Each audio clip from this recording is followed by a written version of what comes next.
Spirit? Or where shall I flee from your presence? If I ascend to heaven, you are there. If I make my bed in Sheol, you are there. If I take the wings of the morning and dwell in the uttermost parts of the sea, even there your hand shall lead me and your right hand shall hold me. If I say, surely the darkness shall cover me and the light about me be night, even the darkness is not dark to you. The night is as bright as day, for darkness is as light with you. For you formed my inward parts. You knitted me together in my mother's womb. I praise you, for I am fearfully and wonderfully made. Wonderful are your works. My soul knows it very well. My frame was not hidden from you when I was being made in secret, intricately woven in the depths of the earth. Your eyes saw my unformed substance. In your book were written, every one of them, the days that were formed for me, when as yet there was none of them. How precious to me are your thoughts, O God. How vast is the sum of them. If I could count them, they are more than the sand. If I awake, I am still with you. Glory be to the Father, and to the Son, and to the Holy Spirit, as it was in the beginning, is now, and ever shall be, world without end. Amen. Kia ora, and a good evening to everyone. Welcome to the first live online educational event offered by the Catholic Theological College. We are the sole provider of Catholic theological, ministry, and religious education qualifications in New Zealand, serving a community of more than 470,000. Our core task is to provide our students with the knowledge, understanding, and skills necessary for ministry in the Catholic Church in New Zealand and in teaching religious education in New Zealand Catholic schools. The Catholic Theological College teaches the Bachelor of Theology degree and the Graduate Diploma in Theology as an offshore campus of the Catholic Institute of Sydney, a member college of the University of Notre Dame, Australia. In addition, CTC teaches the Level 5 New Zealand Certificate in Christian Studies with strands in Religious Education and Christian Ministry, and the Level 6 New Zealand Diploma in Christian Studies with strands in Christian Leadership, Religious Education, and Pastoral Ministry. The degrees, certificates, and diplomas are all NZQA registered, and enrollments are currently ongoing. Once again, welcome to our first live online educational event. November 7, 2021 passed by like any other day in New Zealand. Probably one of the highlights of the day was a magnitude 5.5 earthquake, which shook central New Zealand at 4:16 p.m. But again, isn't this something normal and ordinary in our part of the world? What many people have missed was a far greater magnitude of an earthquake, which was something definitely out of the ordinary. On this day, the End of Life Choice Act took effect. November 7 will forever be remembered as the day that euthanasia was legally made available in New Zealand. So how should we Catholics and all men of goodwill respond to this End of Life Choice Act? Tonight, two of our faculty will facilitate the discussion and the guidelines issued by the New Zealand Catholic Bishops' Conference for those working with and ministering to people contemplating assisted dying in light of the letter Samaritanus Bonus of the Congregation for the Doctrine of the Faith, which was approved by Pope Francis in 2020 on the care of persons in the critical and terminal phases of life. Reverend Father Mervyn Duffy is the Assistant Dean for the Bachelor of Theology and the Graduate Diploma in Theology degrees. He is a Maris priest and obtained both his licentiate and doctoral degrees at the Pontifical Gregorian University in Rome. He lectures in the College on the Trinity, as well as on the topic of the person and work of Jesus Christ. Dr. John Kleinsman is a director of the National Center for Bioethics and currently the acting chief executive of the Kupenga Catholic Leadership Institute. He completed his doctoral studies in 2012. His research focused on the potential contributions of contemporary thinkers of the gift to a renewed theology of procreation and the implications of this for Catholic teaching on the transmission of human life in an age of assisted reproductive technologies. Dr. Kleinsman also lectures in Christian morality. Thank you.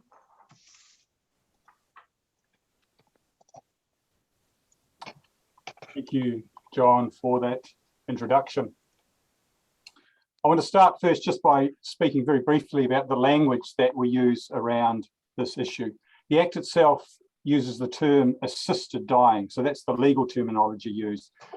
It's a euphemism, and in fact, it refers to both assisted suicide and euthanasia, which the New Zealand End of Life Choice Act allows for both of those.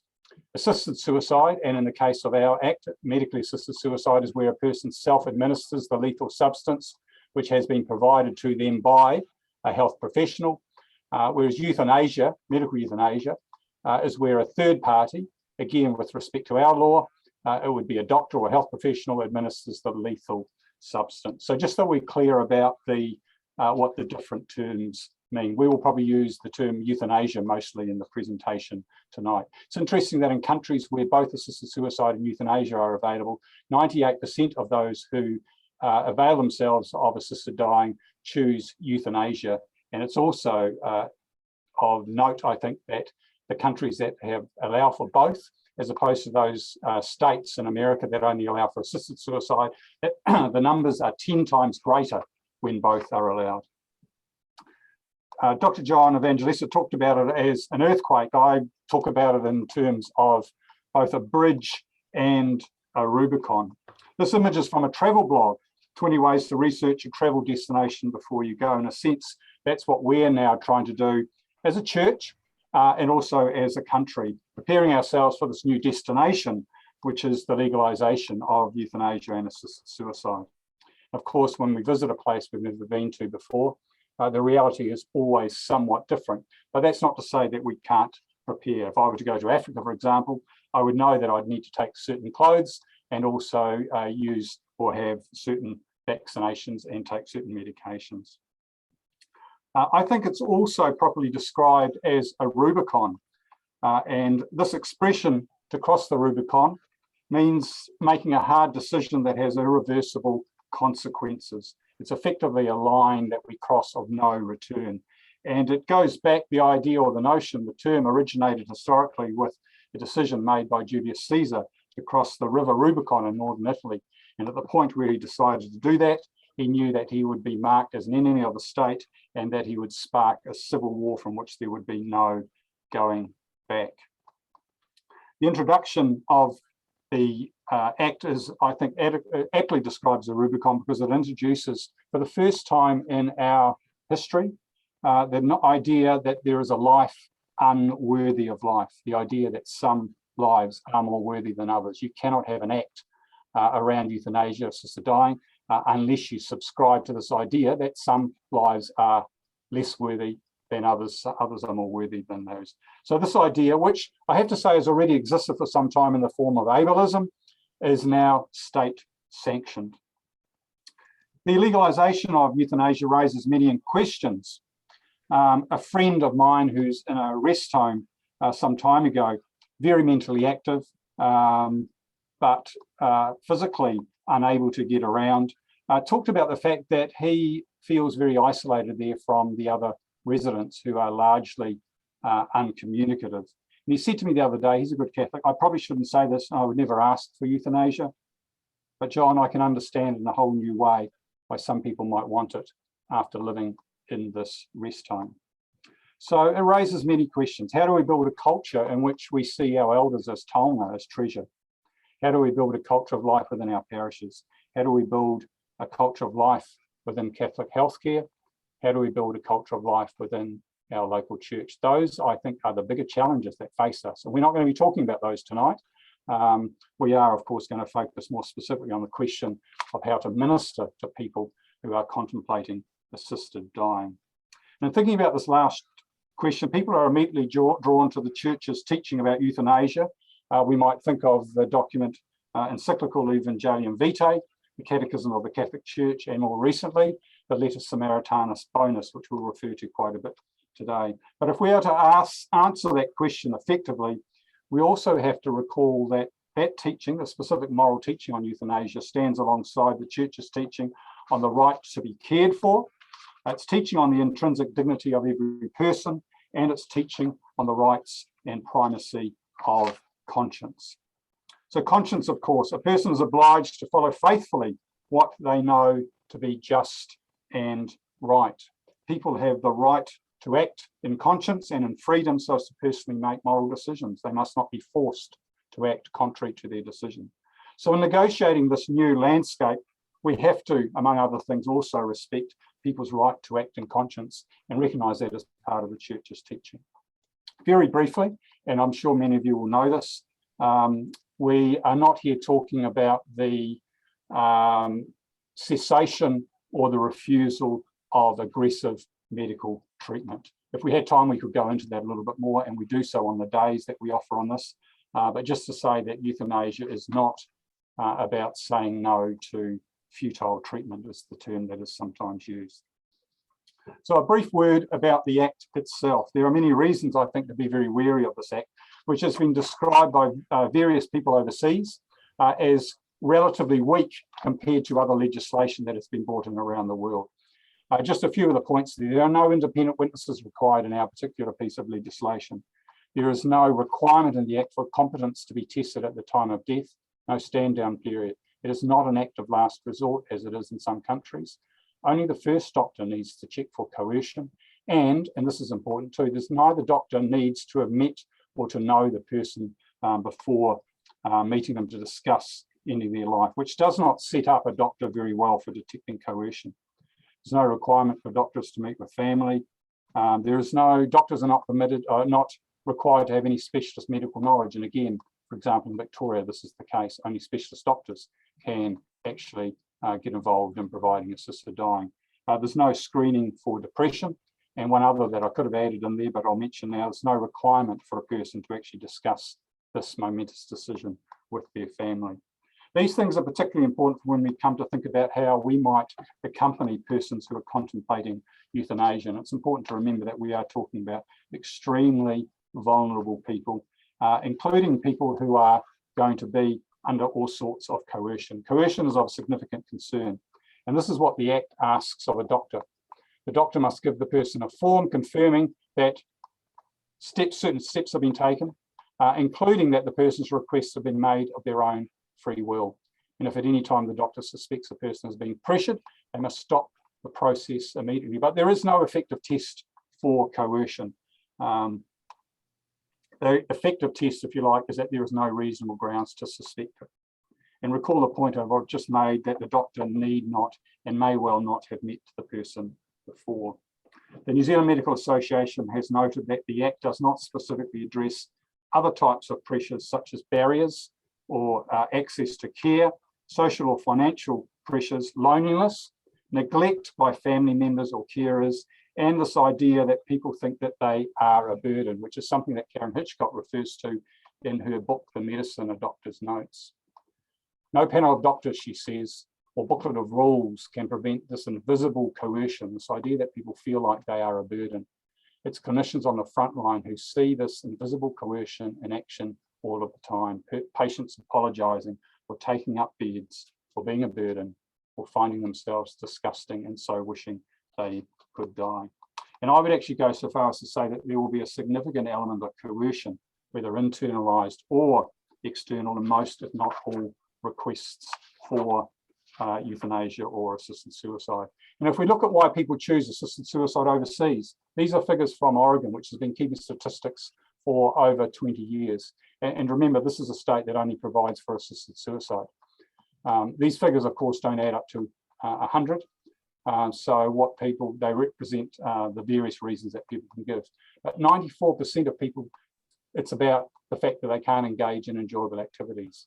Or 93%, it's about the fact that they fear losing autonomy. 72% loss of dignity. More than 53%, more than half, it's about being a burden on family and friends. And the issue of pain or concern about future pain ranks relatively lowly.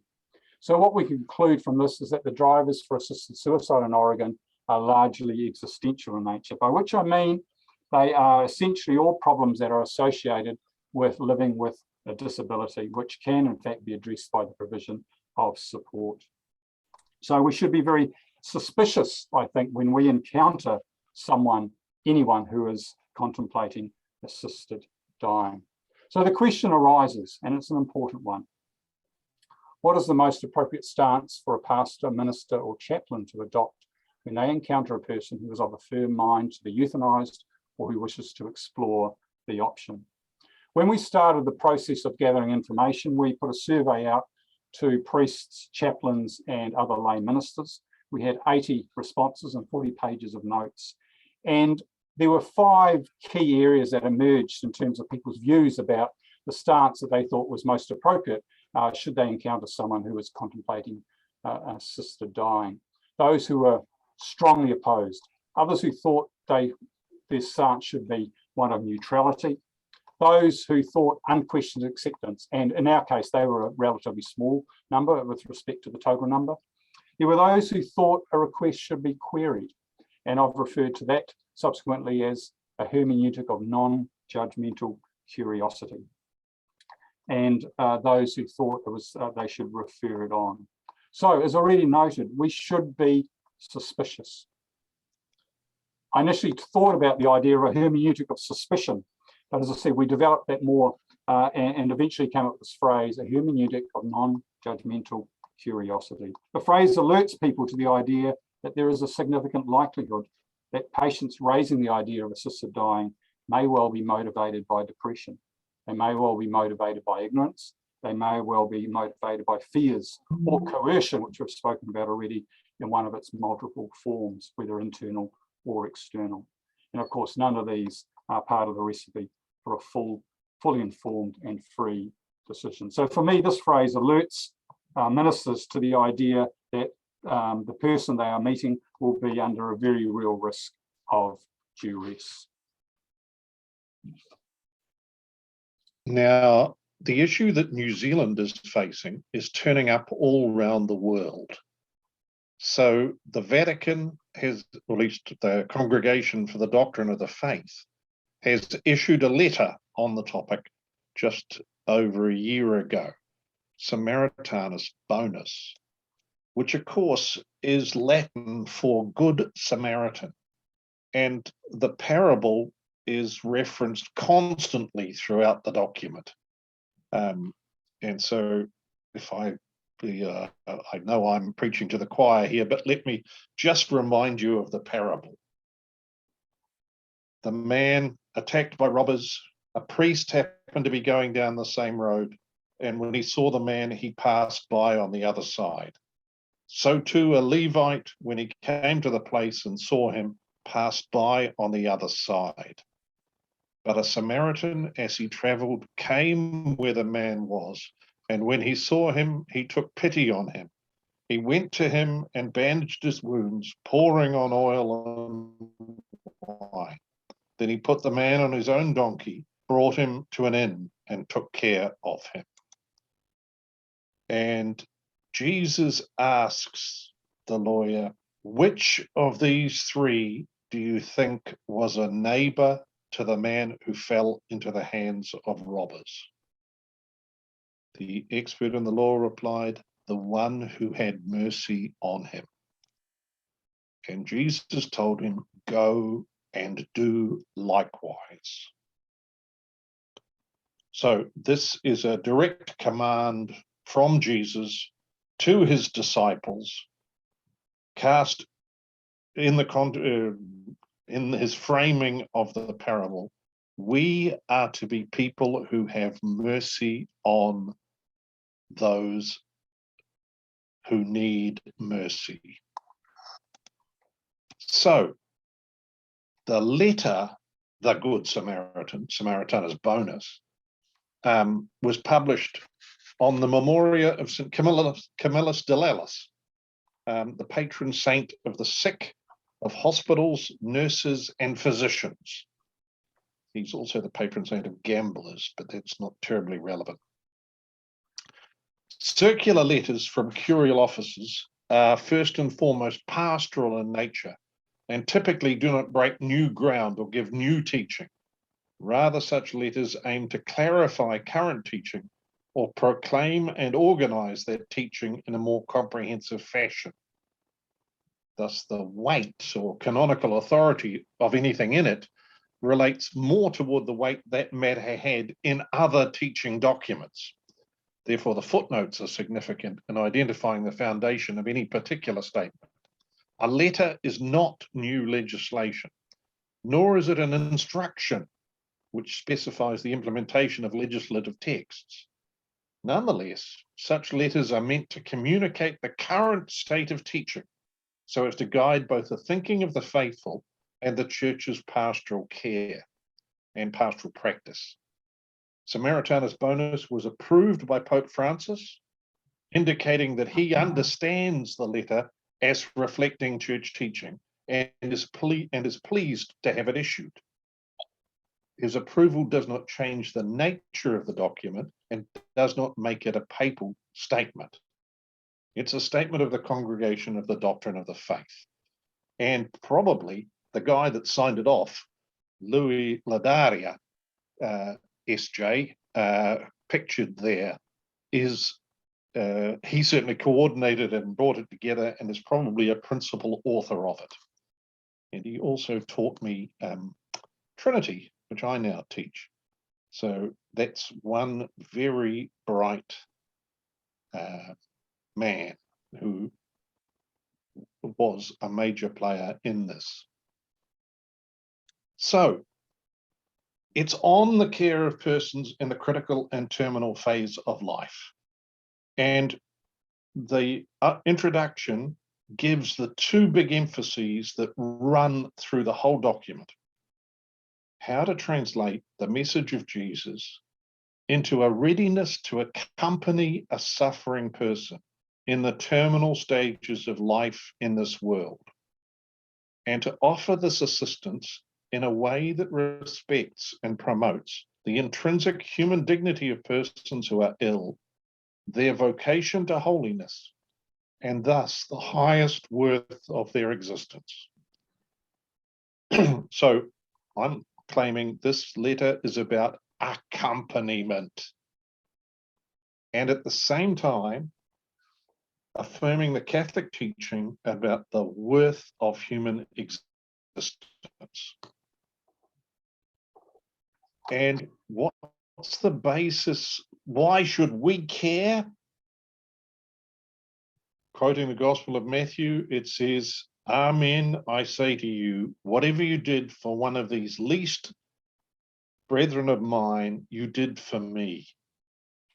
This affirmation expresses a moral truth of universal scope.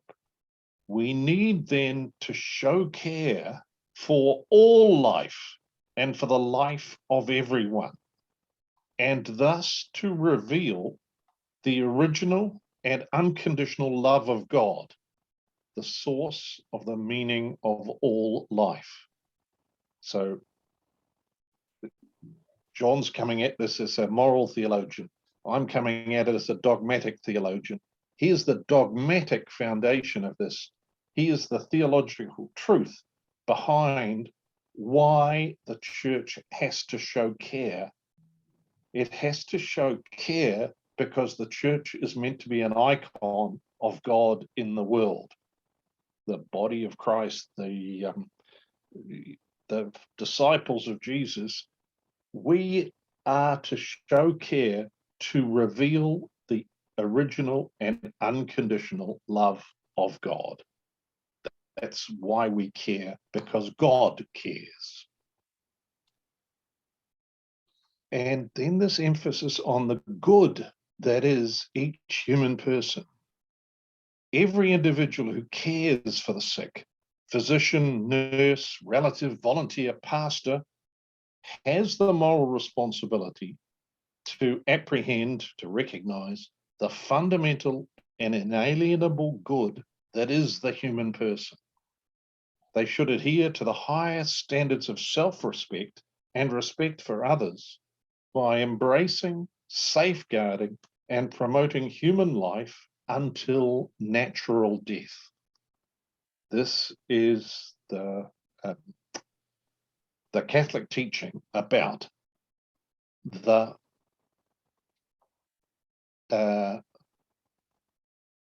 goodness of each human life, and it's not something that can be taken away, and we must respect it. And the letter puts the accompaniment of the dying person, it puts it in parallel with Mary and John at the foot of the cross. And it talks about the suffering Christ and the proclamation of hope. So, quoting the letter, Christ is aware of the painful shock of his mother and his disciples who remain under the cross, and who, though remaining, appear impotent and resigned, and yet provide the effective intimacy that allows the God-made man to live through hours that seem meaningless. Very clearly, the disciples at the crucifixion are not in favor of the crucifixion. They don't think it's a good thing. They're opposed to it. But they're there. And they're there. Why? They are there to accompany the suffering Christ. In intensive care units or centers for chronic illness care, one can be present merely as a functionary or as someone who remains with the sick. And this is where you take that step from just doing the job to actually being there for the person. Even though you can't change outcomes or anything else, but you remain. It is proper for the church to accompany with mercy the weakest in their journey of suffering and guide them to salvation.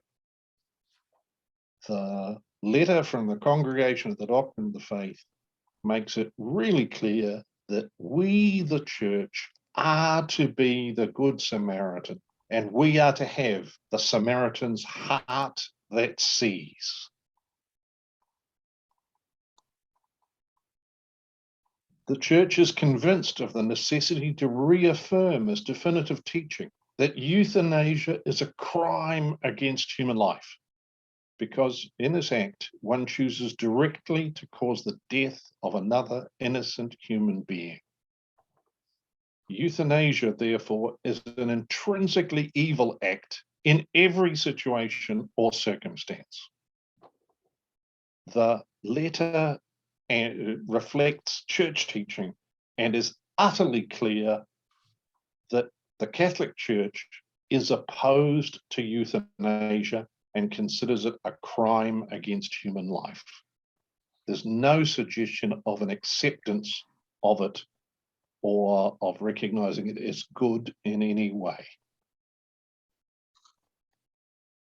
Experience confirms that the pleas of gravely ill people who sometimes ask for death are not to be understood as implying a true desire for euthanasia. In fact, it's almost always a case of an anguished plea for help and love.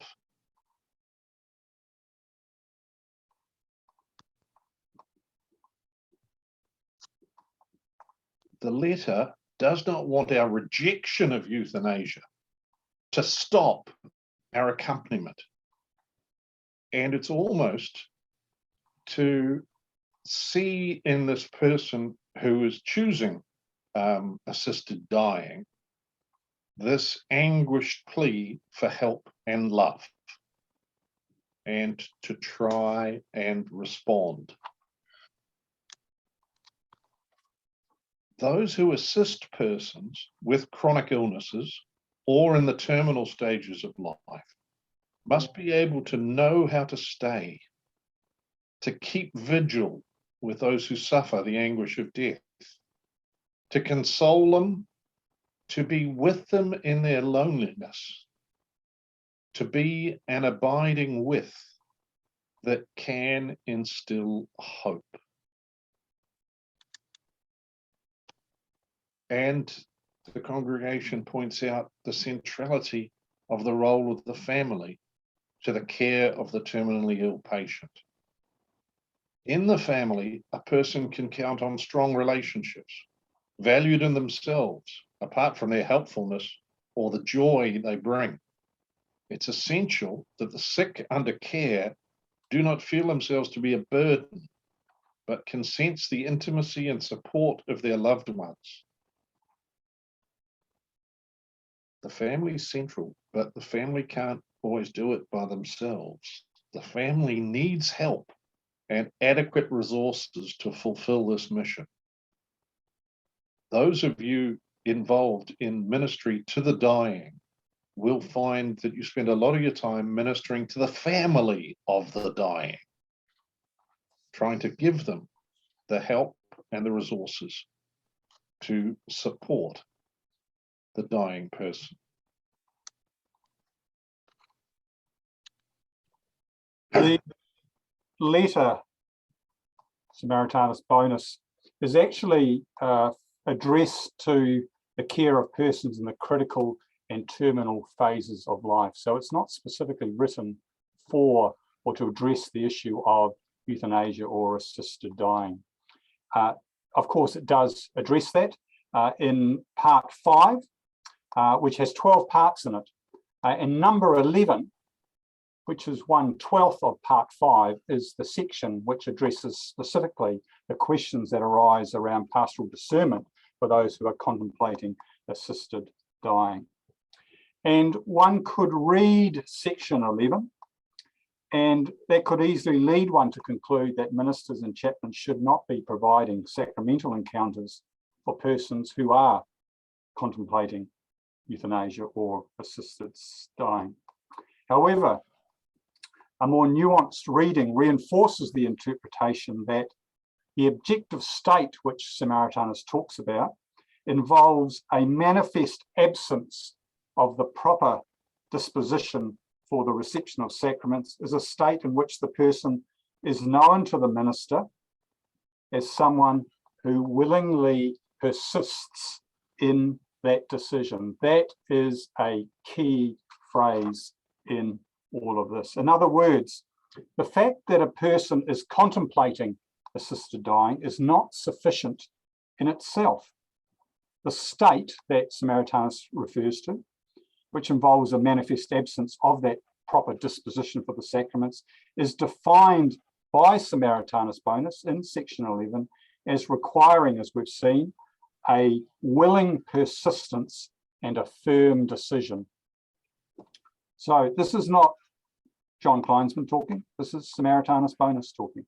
So we need to ask as ministers, what does it mean to willingly persist in a decision? How as a minister can you know that? How willing is the person who is contemplating assisted dying really? How free are they? How willing are they really?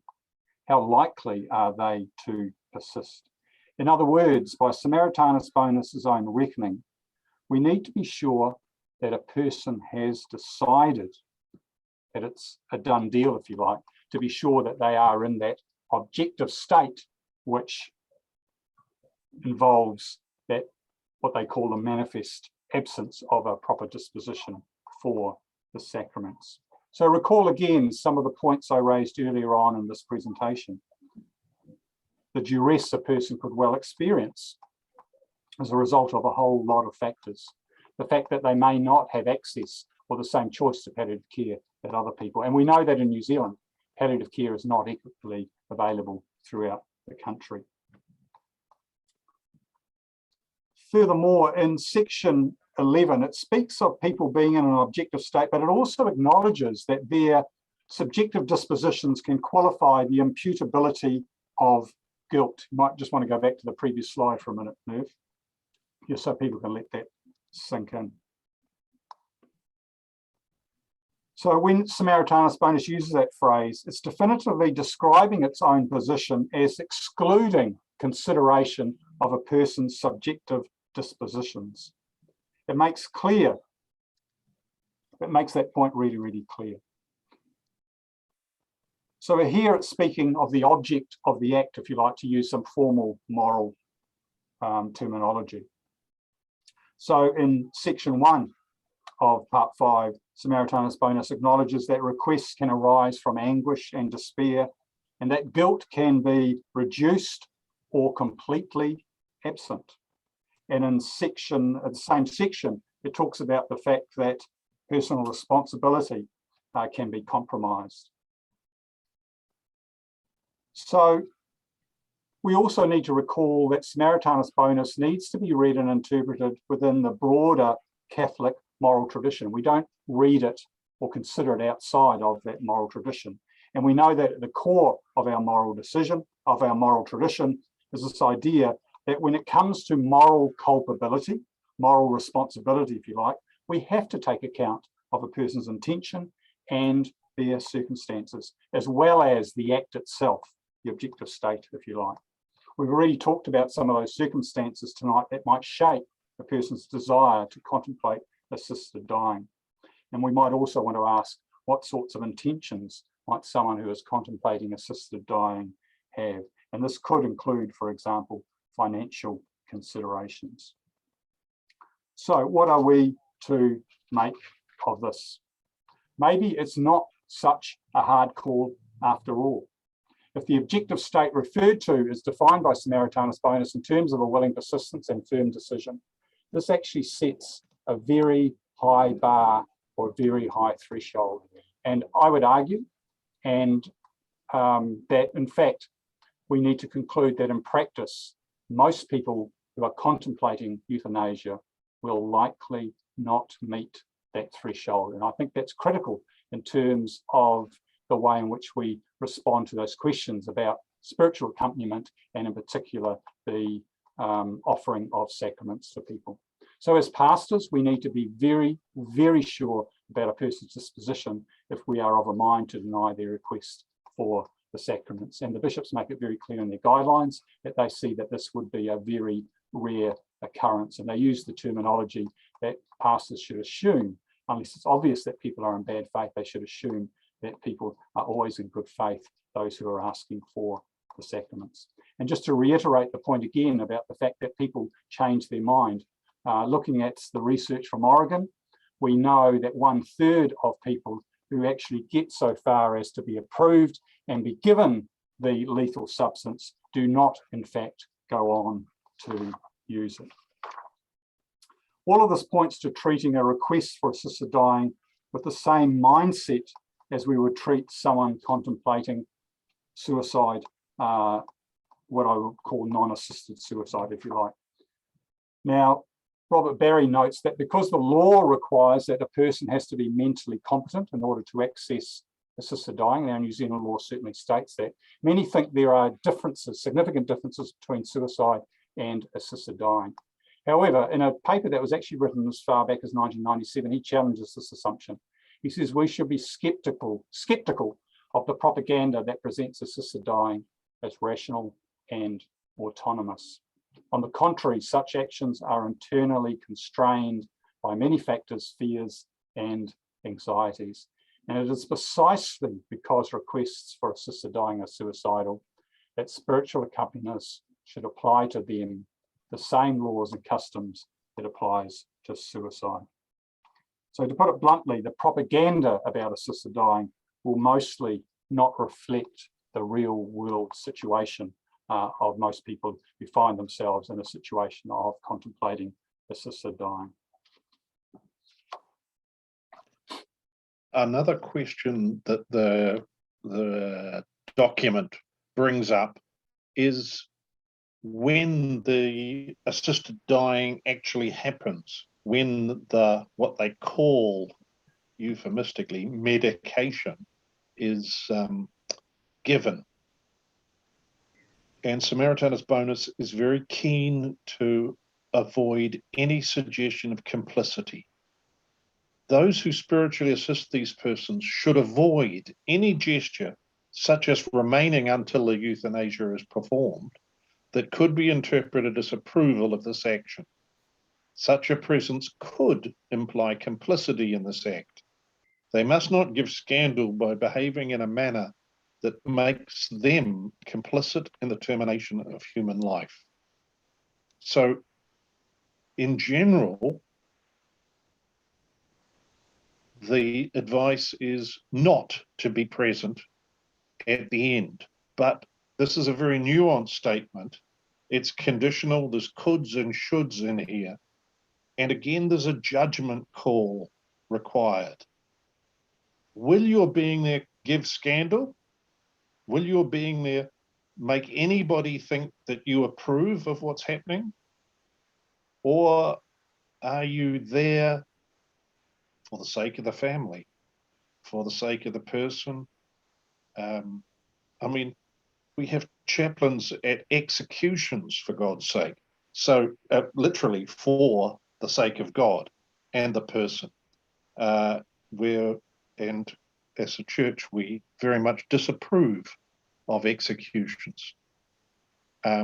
So the advice is not to be there, but I can imagine situations in which a judgment call makes a spiritual accompany to the end.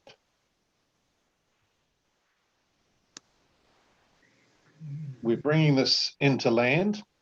John, your conclusion here. So the bishops, the New Zealand bishops, I think have erred on the side of mercy and compassion, which I think is the key message and the key lesson of the Good Samaritan, both the parable and also, I think, the letter that we've been referring to this evening, Samaritanus Bonus. In forming the guidelines, the bishops have anticipated and allowed for the very high probability that for virtually all people, diminished culpability will be involved. Euthanasia, and here they're picking up on the language of the Samaritanus Bonus. Euthanasia is not to be understood as implying a true desire for euthanasia. In fact, it is almost always a case of an anguished plea for love, for help and love. Knowing this, a decision by a minister not to accompany a person contemplating euthanasia would be akin, I think, to ignoring a person's plea for help and love.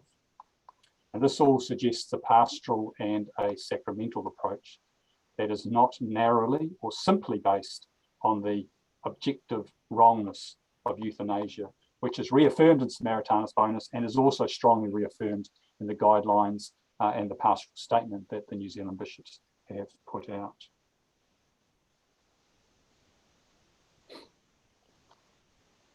And that brings us to the end of the presentation.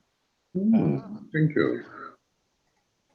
And very much putting us back in the position of the disciples at the foot of the cross. Now, Jolvine is going to coordinate questions.